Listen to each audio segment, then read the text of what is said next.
ganyan na naman pala kababa itong ano nila. Saan pwede pumasok? Oo. Magandang umaga po. Ayun siya lang ang pagbigil. Ito na po ang Ang 10 days. 10 days. 10 days old. Ito po yung mga malalaki na sumobra na sa crib na ibinaba na umaano na po, sumusobra na silang laki, kaya binaba po nila. Ayan po yung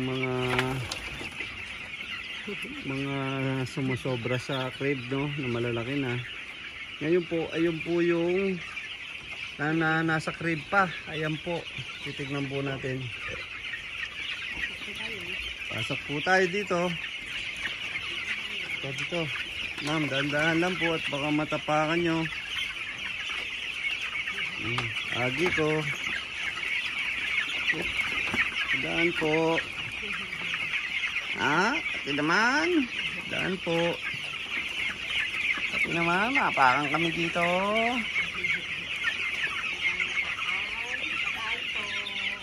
Daan po. Ngayon po, ito po yung nasa crib na naglalakihan na. Ayan po si Mama Inday. Ayan po sila. Yan, nalalaki na po.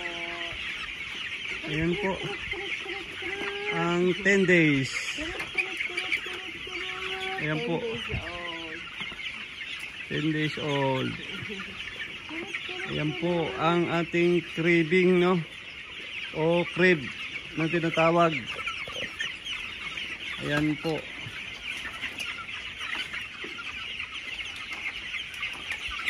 Ayan po ang ating crib.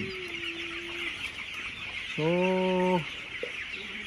dahil po sa ang nangyayari, mabilis silang lumaki. Kasi hindi pati sila nakakagala. Hindi sila masyadong pagod. Kaya mabilis lumaki. Ayan po. Sa init no? Doon dapat buksan na yung isa din. Ayan po. At sa sobrang init po, ayan po ang mga itsura nila.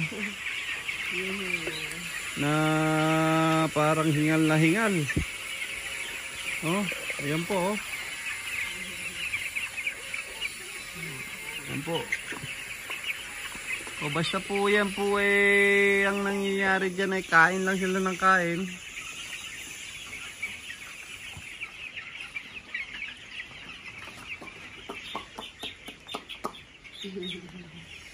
At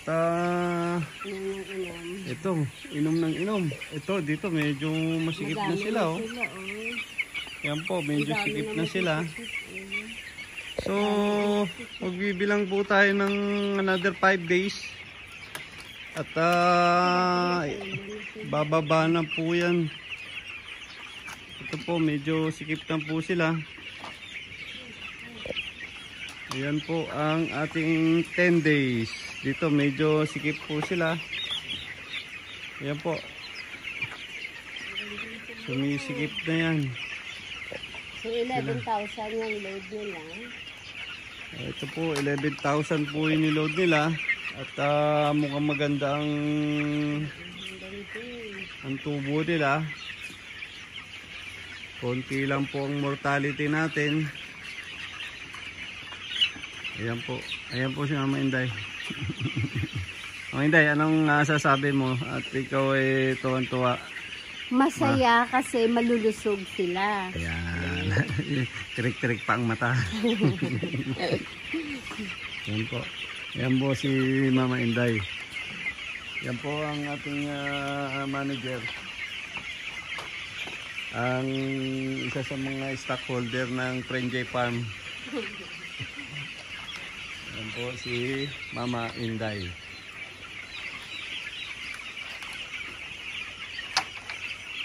So, 10 days po, no? Dito tayo duman dito.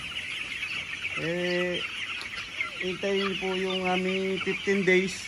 Bababa na po namin yan. Ito na po, may ready na po sila dito. Nagre-ready na sila unti-unti. Ito dito. Ayan po. Ayan po. Ready na po sila. Ayan po. Ayan po si Onse. Ayan po isa sa mga supervisor natin dito. Ang nag-aalaga dito. Ang plakman na napakasipag. Ayan po. Ano, Onse, anong masasabi mo? Maganda na ang tubo niyo. Ayos bang ating ano, mga sisiw? At maganda ang tubo, no? Ayan, kasi baka ikaw may ibabatiin. Pumati ka muna. Ginano ko na ginagano, wala ko friend. So yun doon, gutok na sila, no? Meron doon yung talagang gutok na. Palima na ulit, tapos vaccine na lang. Tapos vaccine. Oh. Vaccine house? Sa lulo. So 15 days yun, sakto 15 days, no? Bale man sa ima. Subong 11 days pa lang eh. Subong ngayon eh. 11 days, oh. Ayan po. At sige po, tayo magpapaalam. Magpaalam ka na, Jose, at baka tayo sumikat. Ayan po, sige po. Maraming salamat po. Don't forget to subscribe and click the notification bell para updated po kayo sa aming mga bagong video. Maraming salamat po.